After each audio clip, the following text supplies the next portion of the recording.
इन नाड़ी में लहर उपजे हियो हिलोड़ा खाए हियो हिलोड़ा खाए गुरु माने ज्ञान दे गया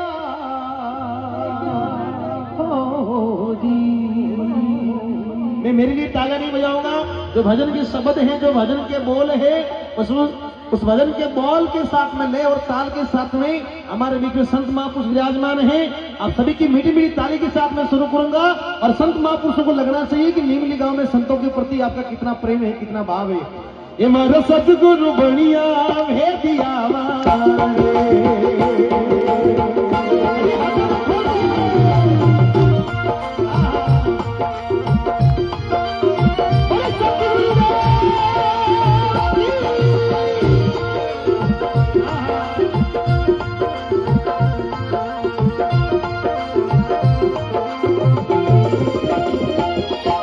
सतगुरु